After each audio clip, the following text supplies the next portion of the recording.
the British state has become really Philo-Semitic. It's held up Jews as kind of the ideal minority, the model minority, and the minority most in need of protection. We have to do special things. We have to have extra police funding. We have to have different systems of security. And most recently, we have to maybe ban certain organizations. We have to ban protests or limit protests because of the Jews, right? It's basically what they're saying. And that is going to make people hate Jews. I think it's already happening, almost certainly, incredibly irresponsible. And for sure, it's cheered on by major Jewish organizations, but I kind of blame the state.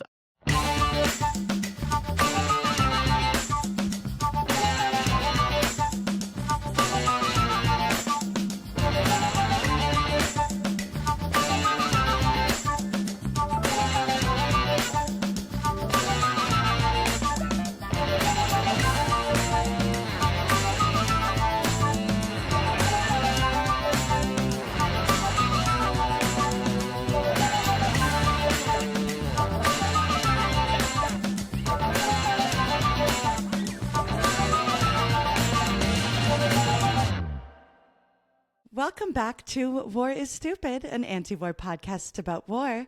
My guest today, Joseph Finlay, is a historian, writer, and musician based in the UK. And now Joseph reached out to me after my episode with Simcha Zelstra about Jewish life in Amsterdam, an episode in which I said that London is NYC for Gentiles. He very politely reached out to say that he was scandalized by the comment, scandalized spelled with an S, a second S instead of a Z, because British English, and said that London is actually super Jewish and would love to explain why. So I'm so excited to have you. Welcome, Joseph.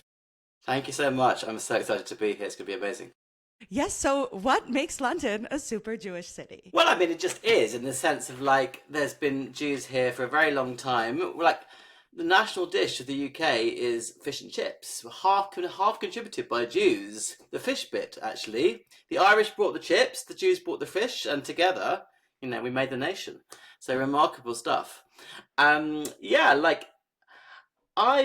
was born in London, grown up here all my life, and Jews play a massive part in the fabric of the city. Obviously, there's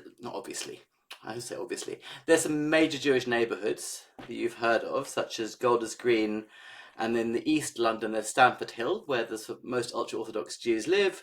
But there's also kind of older areas such as Willesden and Finchley Road that previous Jewish immigrant generations lived on. And the East End of London has this amazing history of immigration from the turn of the 20th century. And it's just all over the culture, but you have to know where to look. I think it may be not. I think it peaked. Let's be honest. A few decades ago, the kind of peak Jewishness of London, but it has echoes, and I think Britain in general. There's loads of Jewishness in Britain, but it's different, and I get kind of a bit angsty when people kind of. This is my kind of big gripe. So Americans or North Americans will come to Britain and say, oh my God, all the Jews here are so assimilated and Christian, and where's the out and proud Jewishness? And I'm like, it's there, it's just different. You're going to look at it differently. So I am a weird kind of patriot, even though I think Britain is a terrible racist hellhole in so many, many ways. I kind of defend something about Jewish history here. I love it. It's your history. And so what does the Jewish pride look like? Or the peak Jewish era of Britain? What did it look like? Well, I mean, I think it's probably fair to say it was the immigrant East End of the 1880s to the 1930s, 40s. And amazing radicalism, amazing Jewish socialism, anarchism, trade unions, anti-fascism, Bruegges's, Yiddish, food. So that, but then also you get what's called the Finchley Strasse. The Finchley Road became known as the Finchley Strasse, and you get this kind of the second later wave of German Jewish immigrants that come in the 1930s, and they build a kind of rich culture as well. But I think I missed all that, sadly, but I kind of do my bit to bring back the heritage of it. And a famous event, which maybe we can come on to, there's been some recent fun stories around it, is the Battle of Cable Street of 1936, when Jews and other minorities, particularly Irish people and trade unionists, rose up to defeat the fascists, to stop the fascists, Oswald Mosley's fascists marching through the East End. It was actually a battle against the police, really, because the police were trying to let the fascists march. But Wow. this is the story that everyone's grandfather or grandparents say they were there. Now, it may be that people were actually hiding upstairs or people were doing something else that day, but that's the story. Of course you were there, right? How could you be anywhere else? I love that you mentioned history of socialism and trade unions. Oftentimes that's a story that the powers that be, who's here in the US, media consolidation is such a big deal. Like we have like 3 billionaires who own all the media companies. So naturally they don't want us talking about socialism and trade unions. So like there's an insidious reason why this history isn't as known as it should be. Is that the case in the UK? Right. Absolutely. It was very big. Sort of trade unionism was mainstream. Sort of like, if not socialism, then social democracy was mainstream, and it was mainstream for Jews as well. Jews supported Labour. Before that, the Liberals. No Jews supported the Conservative Party. Very few. And that kind of starts to change in the 70s, and particularly under Margaret Thatcher. In the 80s, Margaret Thatcher becomes the MP for Finchley, this very Jewish area. And you get this new kind of breed of Jewish, we call them Tories. I don't know if you use that word in North America. We call them the Tories. And it's all downhill from there, really.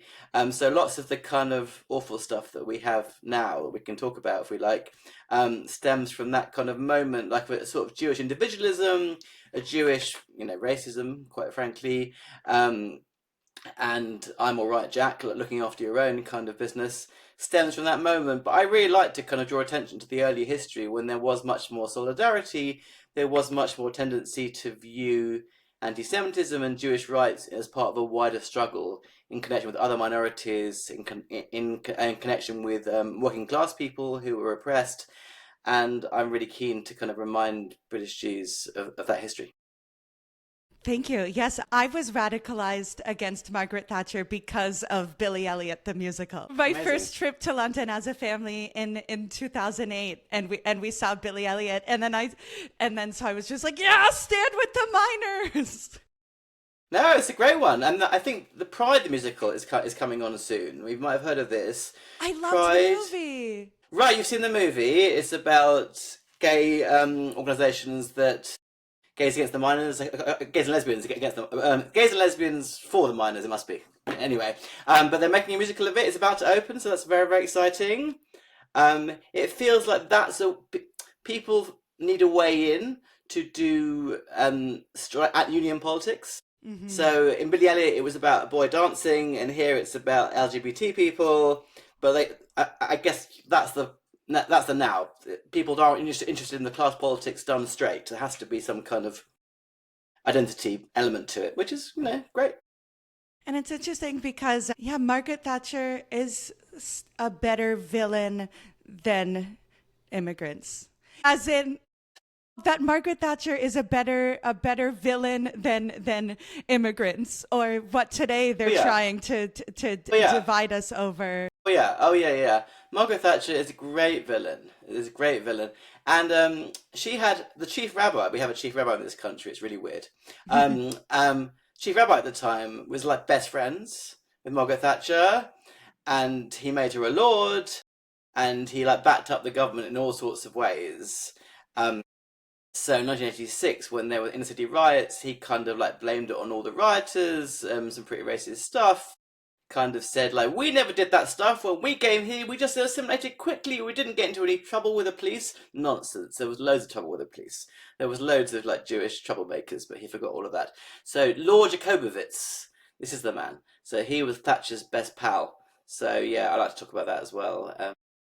And that's inherently funny seeing just the name Lord Jacobowitz. Isn't I guess the first commandment is thou shalt not worship other lords. Very nice, very nice. Yeah, yeah. Particularly when you get knights, like a Jewish knight, to like, what the hell is this? Given the Yeah. history of kind of like medieval anti-Semitism, it's like mad, mad stuff. But we're full of that stuff here, full of mad contradictions like that. You know, an organization or a state body called the Order of the Garter. It's like, what the hell? Yeah, it sounds flirty. It sounds like a Yeah, I burlesque mean, troupe. I think sadly not, but like, if only. I'd love to hear more about the Battle of Cable Street because that sounds like an incredible model for the present and future. Yeah, well, let me talk about it, and then I'll allude to something that happened yesterday that was really mad.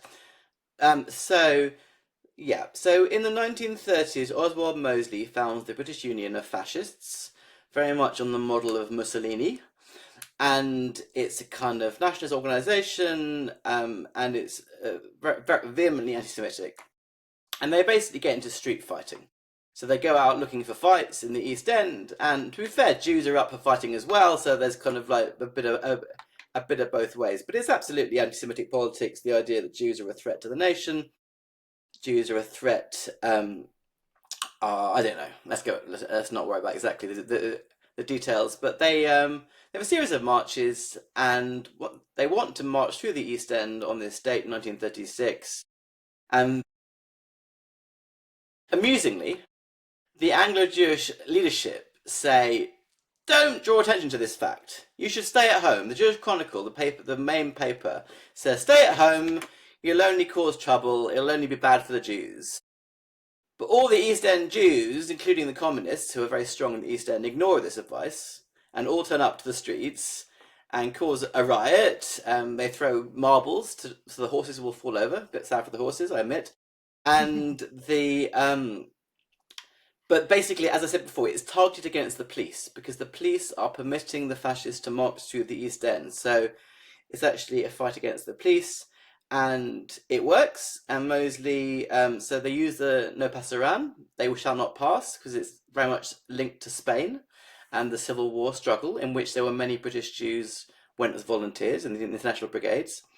And so that's a real moment of solidarity because it's not just Jews acting by themselves, it's acting with Irish dockers and with trade unions and other working class people, and it's a really powerful moment. Now, I mean, the story's a bit too neat because Mosley carries on existing, and then soon afterwards, he does another march somewhere else and succeeds. So it's not quite as the fairy tale would have it. But he eventually gets locked away during World War II, and after he tries to come back after the war, it never quite takes off. But the Jews kind of take him on every step of the way. So there's Jewish anti-fascists after World War II that fight the fascists on the streets, and it's powerful stuff. And I like this history, and I think we should reclaim it. But what happened yesterday? There was an Israel real estate fair, Mm. um, like there's been in New York, and it took place in a synagogue, which was a last minute switchover. It was meant to be somewhere else. The venue pulled out, and the only venue they could get was an Orthodox synagogue. And so once they found this out, everybody, led by Jewish groups, organised a protest. It's quite important to say that it was led by Jewish groups because that's been erased in much of the media coverage. And it was, you know, total chaos, as you can imagine. So all the pro-Palestinian demonstrators turned up, with whom many of my best friends are there and wasn't there. And then all Zionists came, some really thuggish Zionists, and possibly some non-Jewish Zionists amongst them, I think, came for a fight, came to shout and be abusive, and the police sort of tried to keep them apart, but the police were pretty violent, so I know some Jewish protesters that got beaten up. Oh. And some Jewish protesters got inside the event and caused trouble there, which is good. But it's been quite a big deal, and the coverage has been like, as you could imagine, this is anti-Semitism. Like synagogues are being targeted. It's terrible, which ties into a wider thing about there's been big pro-Palestine marches for several years, and there's been some moves to try and ban them from marching anywhere near synagogues. But which I mean like 10 minutes walk away. So it's been tied into this narrative. The reason I bring it is because some of the pro-Israel groups have tried to compare this to the Battle of Cable Street, Oy. the Battle of Edgware, they have called it, and they even released lunatic AI saying they shall not pass with a big image of a lion, which is kind of like the British lion. These streets are our home. Cable Street, 1936. Edgware, 2026. The Battle of Edgware, with big Union Jack, British flags and Israeli flags. And this is so mad because the people opposing this are basically the black shirts. They're basically the fascists. But they think that they're in the position of the Jews because they think that being Jews, they can only ever be in the position of the Jews in the story, rather than the fact that they've actually switched sides. They're basically defending fascist or ethno-nationalist land sales against people trying to overturn that. That's so, in addition to being ahistorical, it's just disrespectful. Like the people on Cable Street were not selling real estate in ethnically cleansed enclaves, I assume. Right. They were just living their lives. Right. And the memory of Cable Street was kept alive by the left, all by the unions, by the Communist Party. It's only in the last 10 years that the right's tried to co-opt it for their own purposes. The idea of the Jews are under attack. Everyone's kind of we're getting at it from all sides, and that's the big narrative, the kind of the Jewish right and the government is pushing in this country right now, which I am trying to contest as best I can. It's so interesting because I grew up in Canada, so I spell things the way you guys do often. Love the metric system.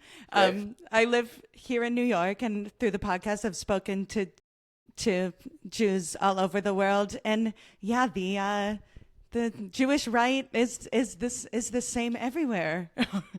And how essential, or right now with the release of Molly Crabapple's book, Here Where We Live Is Our Country, about the Jewish labor boons, there's more of a discussion on how Zionism and the Zionist narrative swallowed up Jewish history and made it like a dominant force in American and Canadian Jewish life. How essential was Israel and Zionism to British Jewish life? Yeah, it's a great question. I mean, there's something really unusual and weird about Zionism in Britain. It's the fact that because of the British Mandate, British Jews didn't have a sort of dual loyalty issue. Because you could be loyal to the Yishuv and loyal to the British authorities that were running the Yishuv. It was all one, right? It was all part of the empire.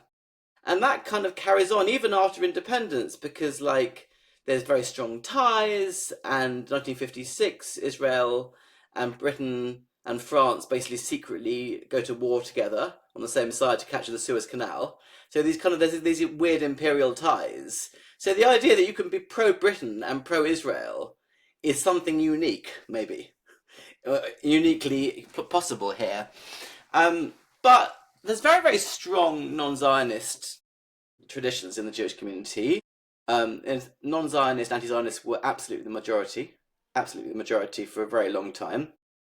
It's only after statehood that changes, and there's strong groups pushing for there not to be a Jewish state in 1947, 1948, for there to be a sort of unitary Palestine, a unitary binational multicultural state.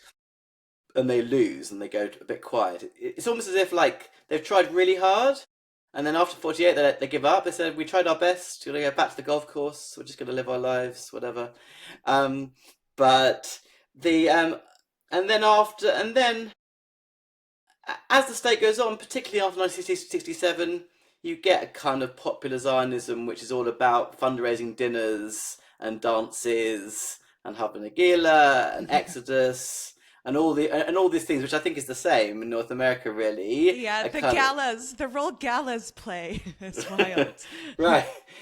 But I think then that doesn't last for as long as people think it does. I think it starts to get challenged from 82 onwards with the Lebanon War, and I think you start to get a lot of dissent, and then after the First Intifada, and I think, and then in the 90s you get the peace process, so everyone's like, oh, we can all be friends, it's all going to be lovely, we don't need to worry so much, two-state solution, and then it starts to heat up again in the 2000s, and I think, so I don't get me wrong, there is a strong undercurrent of Zionism, but I don't think it's as strong as in some countries. For example, South Africa, I think it's very, very strong.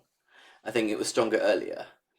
Whereas I think it's weaker here, and I think there is a kind of a stream which is like, no, we're just British. We're not really Israeli. We're not loyal to Israel. We just want to do our own thing and leave us alone. Come on. And I think I want to strengthen that trend. It's a bit dormant. It's a bit old school. It's a bit posh. That's why I made the joke about cricket, because it's kind of a bit of that world. So it's not everything that I love, but I think it has some good things about it that we maybe need to bring back. That's not the worst thing in the world to say. Actually, we're British. Our home is here. Our culture is here. Our home is not the Middle East. That's not a terrible message. And if we could do more to strengthen that, I think we'd be doing something good. Yes. Who are some British Jewish heroes of yours? Who's in the pantheon?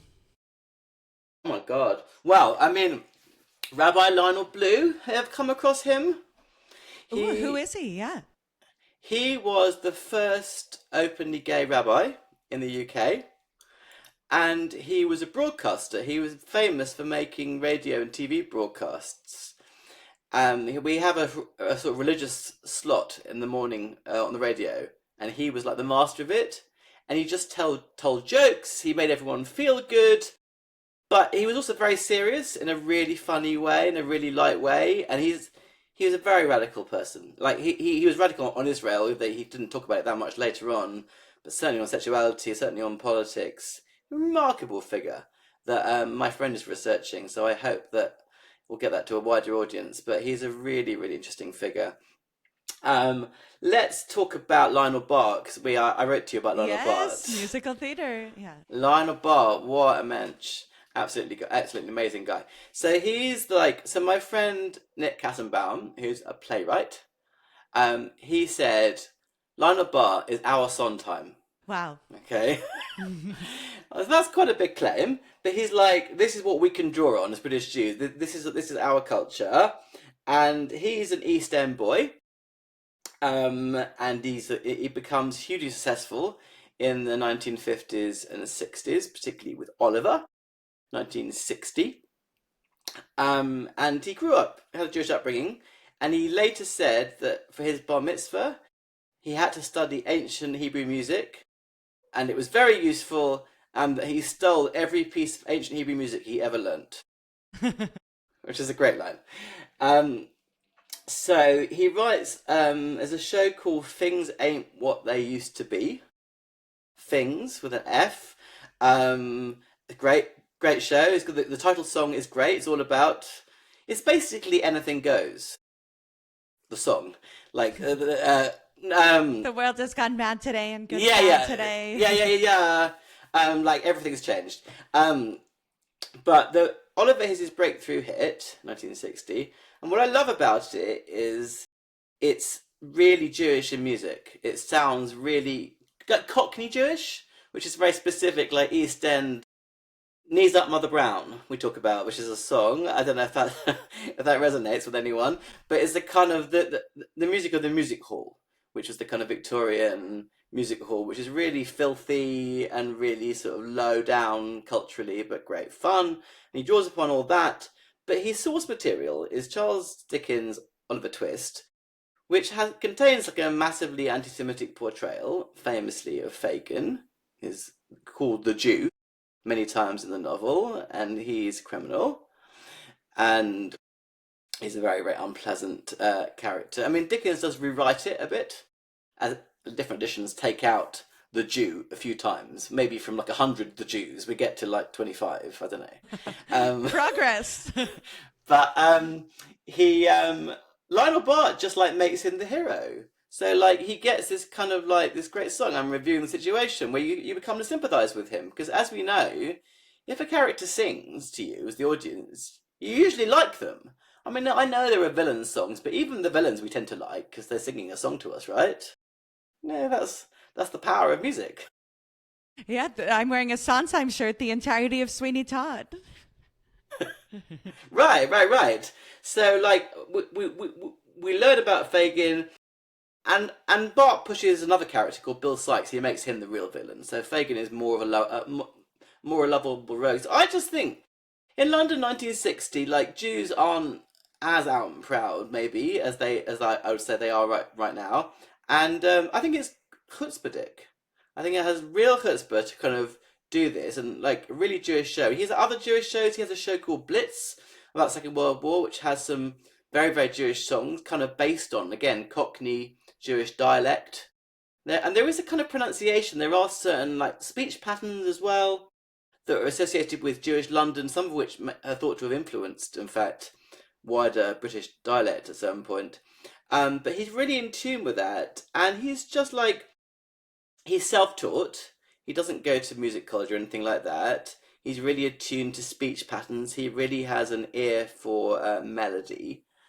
And yeah, I think he's a real kind of vernacular British Jewish hero.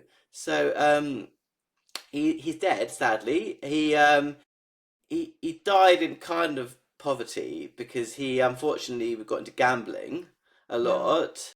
So he sold all the rights to Oliver for not enough money and then lost all that money.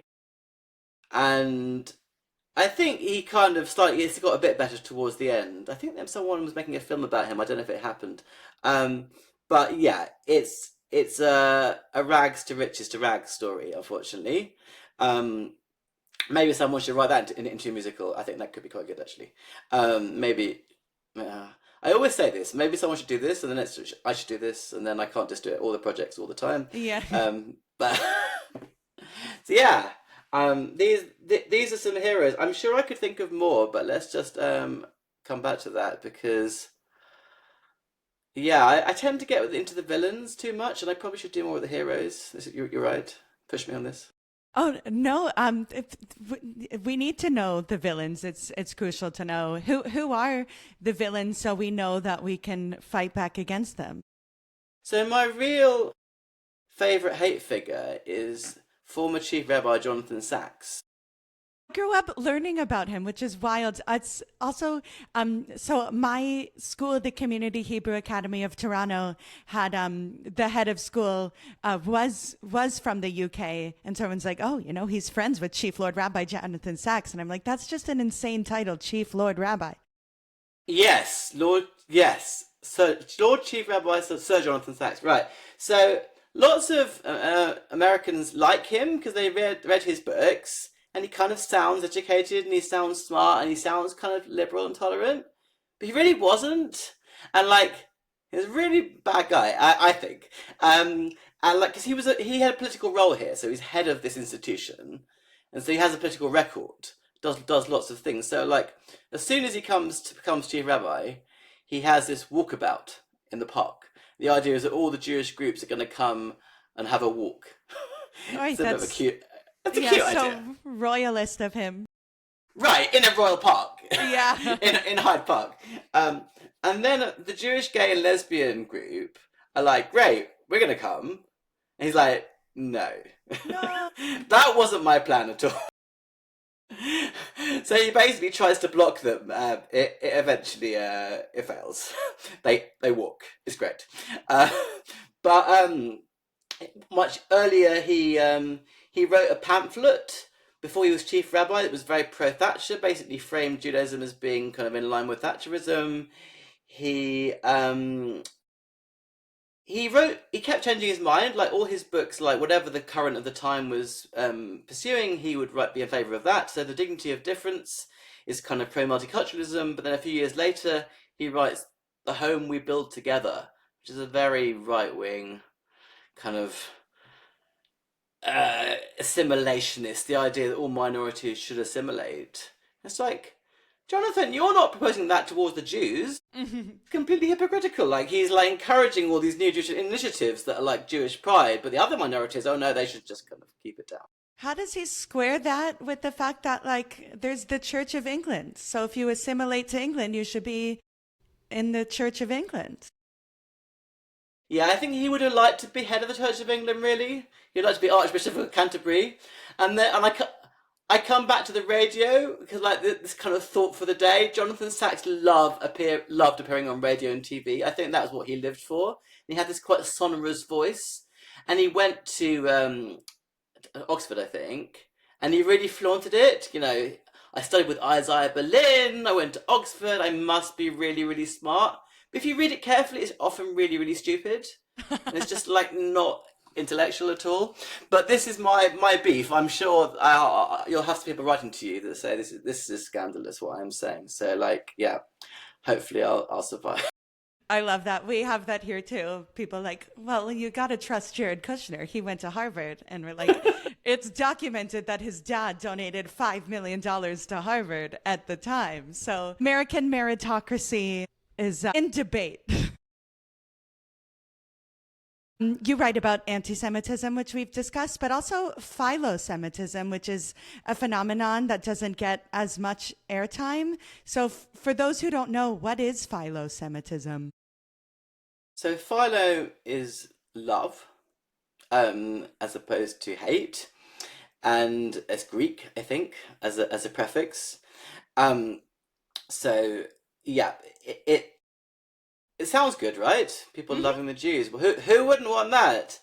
But it tends to be connected to anti-Semitism, or at least a cousin of it, because it doesn't just treat Jews as ordinary people with their own foibles and characteristics. It's just like, oh, they're special, you know, we particularly love them. And I think it's suspicious in itself. Like, why would you have that attitude rather than just treat us like normal people? But at the same time, I think it can often produce anti-Semitism from other people because other people who are having a hard time look to the people being held up as wonderful and kind of end up blaming them. So it has quite a long history in Britain. So oh my God, the famous novel's gone out of my head. George Eliot, Daniel Deronda. Daniel Deronda is the famous kind of Philo-Semitic novel, which is a very Zionist novel. But in Britain in the 19th century, the idea of the Jewish return to the Holy Land, as they called it, was very much a Christian idea before it was a Jewish idea. So that kind of it's all bound up in that. But in recent times, I argue that the British state, has become really philo-Semitic. It's held up Jews as kind of the ideal minority, the model minority, and the minority most in need of protection. Okay, so like we have to do special things. We have to have extra police funding. We have to have different systems of security. And most recently, we have to maybe like ban certain organizations. We have to ban protests or limit protest because of the Jews, right? It's basically what they're saying. And that is going to make people hate Jews. I think it's already happening, almost certainly, incredibly irresponsible. And for sure, it's cheered on by major Jewish organizations, but I kind of blame the state. I think the state is basically doing what it wants to do. It's following its own goals and the goals of the arms companies that it funds and its military goals, and it's just trying to push that onto Jews and saying, they're the reason we have to do this stuff. We'd love to support Palestinian rights, but sadly, you know, couldn't possibly. The Yeah, it's so embarrassing. Ruining people's lives if they were present at a protest and imprisoning them for a year would not endear them to the Jewish community. No. So, I mean, I don't know if your listeners will know, there's an organisation called Palestine Action in the UK, which is a direct action group which targets arms factories which are destined for Israel. In Either, arms factories, famously not Jewish institutions. That's why I started the podcast to yeah, be like, hello, there is nothing Jewish about weapons right. I mean, manufacturing. there's no Masechet of the Talmud on arms Yeah. factories, right? They kept it very quiet if there was. So no, and it's like, what the fuck is this? Like, yeah, this is absolutely gauche as hell. But yeah, so they're targeting. They were targeting before they were criminalised. Elbit Systems, which are Israeli-owned arms factories in Britain, of which there are quite a lot, and smashing up stuff. And the state criminalised them in a totally extraordinary way. And they not only criminalised the group, they criminalised anyone saying they supported the group. So a lot of people have been showing up in public saying, with a t-shirts or banners saying, I support Palestine Action, what it's called. and they get arrested en masse, and it's absolutely absurd. But unfortunately today the court has ruled that this could continue, so it's not over yet. And the major anti-Semitism body, the Community Security Trust, like welcomed the ruling from the court as like, yes, this is protecting the Jews. This is good. This is necessary. And none of the protests that they've done have targeted Jews.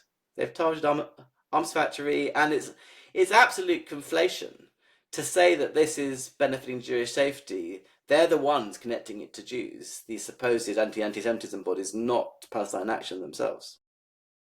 Oy, that's so embarrassing.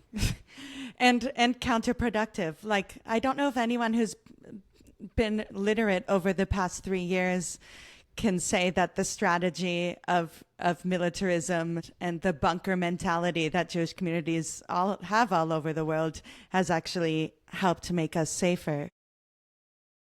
No. I mean, and we have. I mean, maybe you would have come on to this, but we have had some really horrible anti-Semitism in Britain recently. Actual Violent. anti-Semitism against human beings, not Yeah, against yeah. F-13 fighter jets. Right, against actual people. So there's been a series of arson attacks, which probably were carried out by an Iranian-linked group, because they caught someone in the United States who is now in custody and has basically been tied closely to these.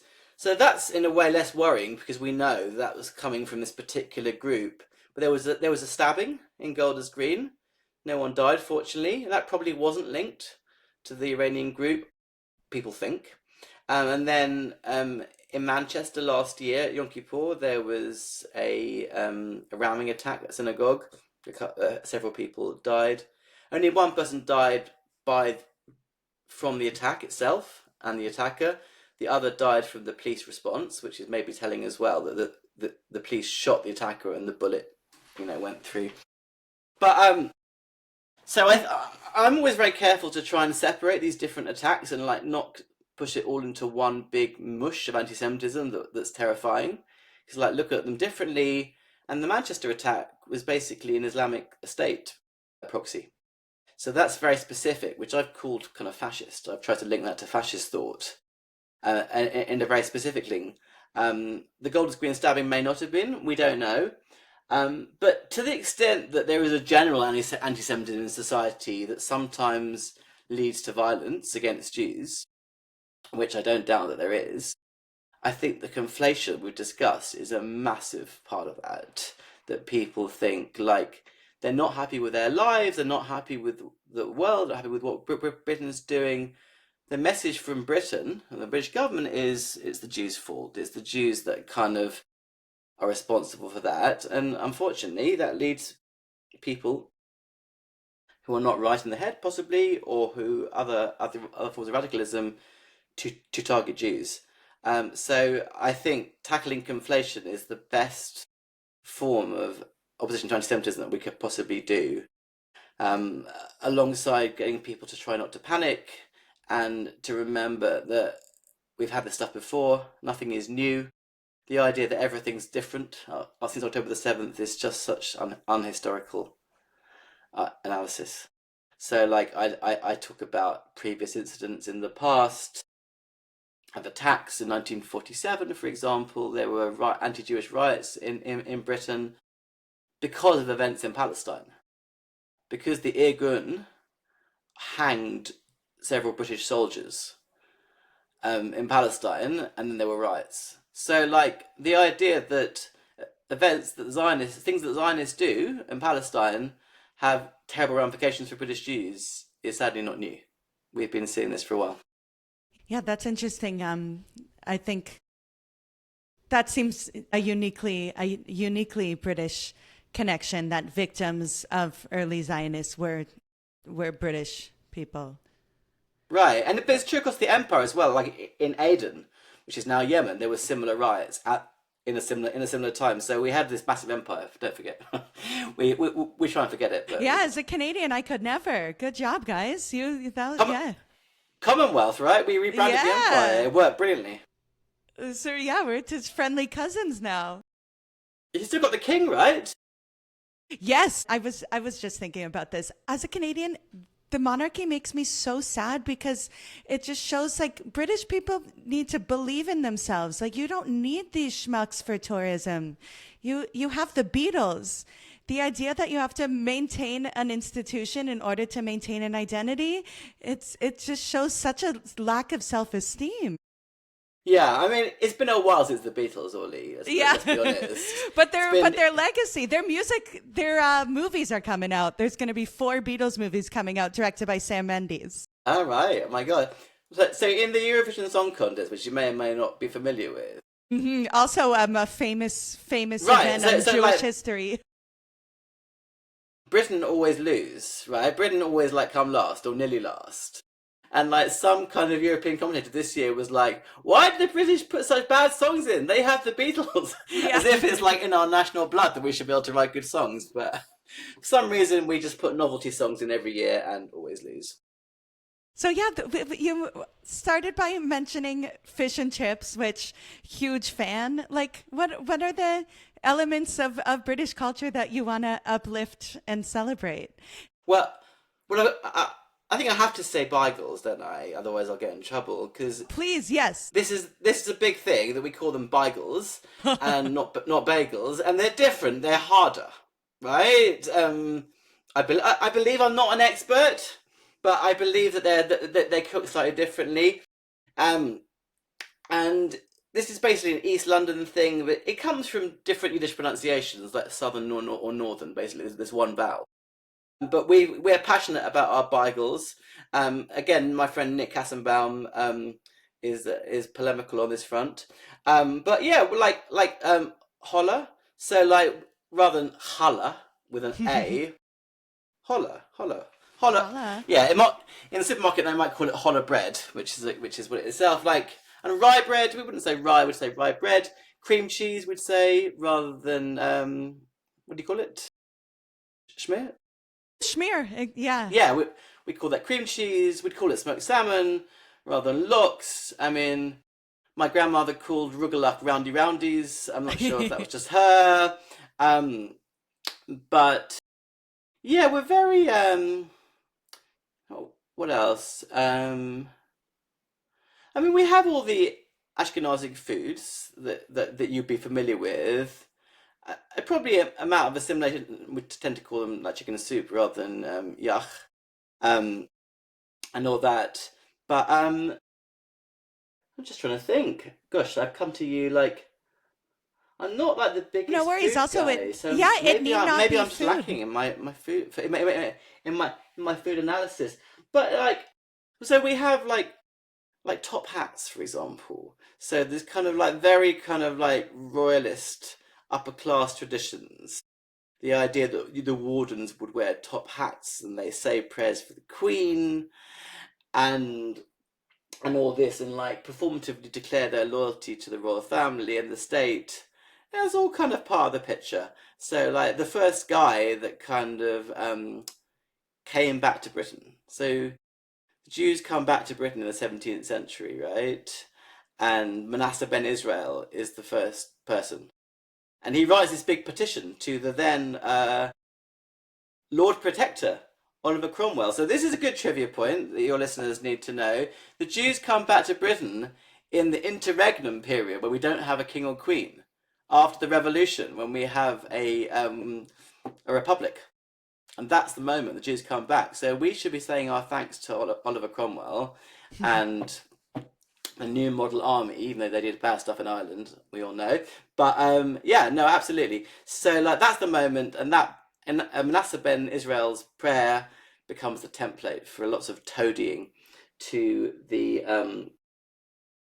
Look, I mean, I think it's tied to places. It's tied to, as I said, Whitechapel, Finchley, Golders Green, Hendon, Stamford Hill.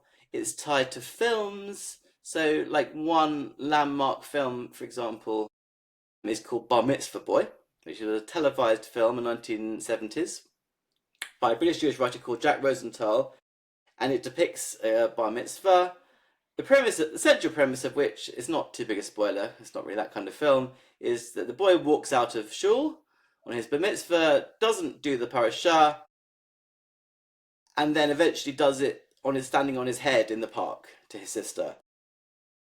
And the reason is he doesn't want to become a man like his father, uncle, rabbi, everyone else. It's a very gentle comedy, but it's very, very rich and very, very, I think, crucial to British Jewish identity. And Jack Rosenthal wrote a number of other pieces, and very famous. And his wife, Maureen Lipman, she starred in telephone adverts in the 1980s. So we kind of, like, British Jews were very visible in this moment. She's sort of a caricatured Jewish mother that was on TV for British Telecom in the 1980s. So I think these are kind of things that I love. And I'll say one more. You can cut this all out. I'm sure you'll find it all a bit too parochial. No, I love it. Yeah, I'm very parochial. So my favourite, in the 1990s, there was a comedy, we call them sitcoms, situation comedy, called So Haunt Me, about a Jewish ghost.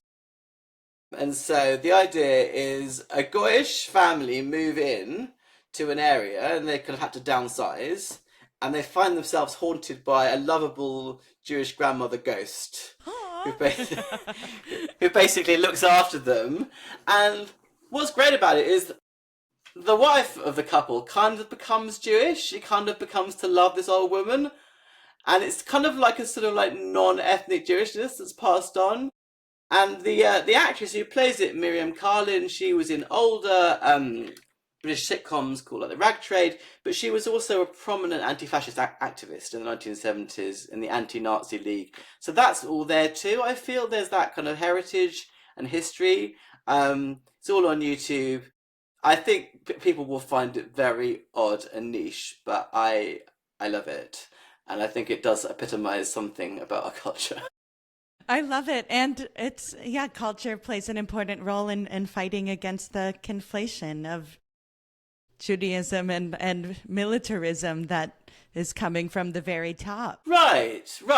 And I think if we're engaged in a kind of diasporist project, if we're trying to get people not to kind of throw their lot in with the state of Israel and the militarism and the occupation, then we want the people to be proud of the places they come from, right? And to embrace that really local, specific culture with all its foibles and kind of peculiarities.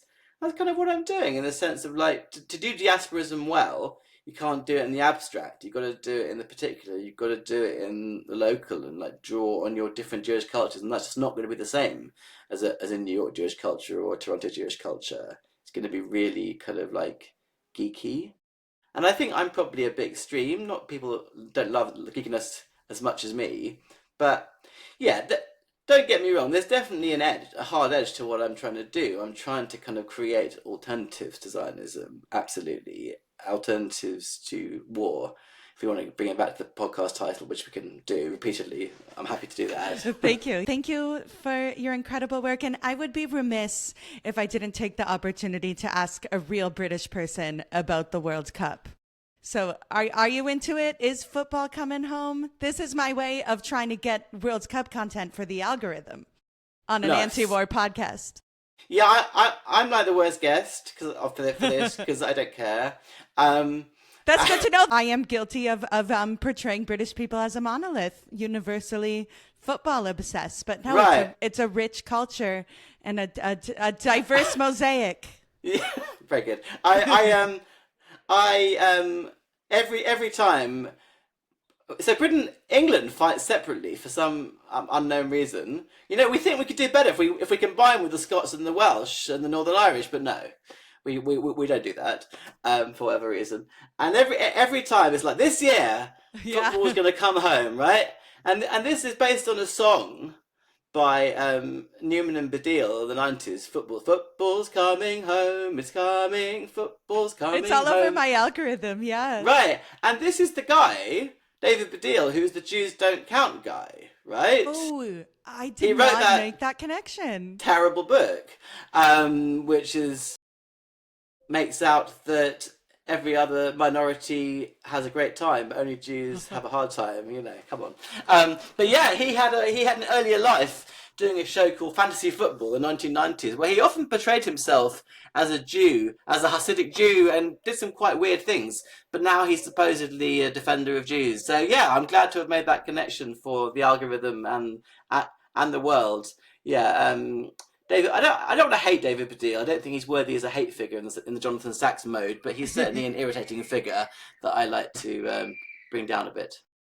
That's so funny. The equivalent here in New York right now, the New York Knicks just won the NBA Ah, championship, and their theme song was written by a Jewish composer in the 90s. And the captain and MVP's wife is Jewish, so the Jewish press is so excited about how this is our win.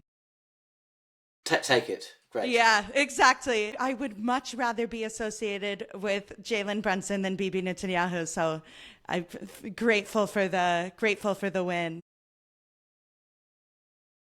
And thank you so much. As we wind down, where can people find your work? How can people support your research? Great. So my main output is a newsletter called Torat Albion. Yes. Oh, what Um, is the origin of the title, may I ask? so Albion is like an ancient mythological name for Britain or the British Isles. So I'm kind of gesturing to a kind of pre-imperial Britain, a sort of Celtic Britain, all that. And Torat is from Torah. Yes, So I'm that one kind I of being know. like the Torah of Albion, which is very self-aggrandizing and pretentious. But I'm kind of saying, what would it look like if we had a Torah that was truly of this place of Albion, of Britain? What would that look like? What would a Judaism that was rooted in Britain and our culture look like? So that's kind of a question that I'm interested in. Yeah, so you can Google Torat Albion, Toratalbion, and you should find it.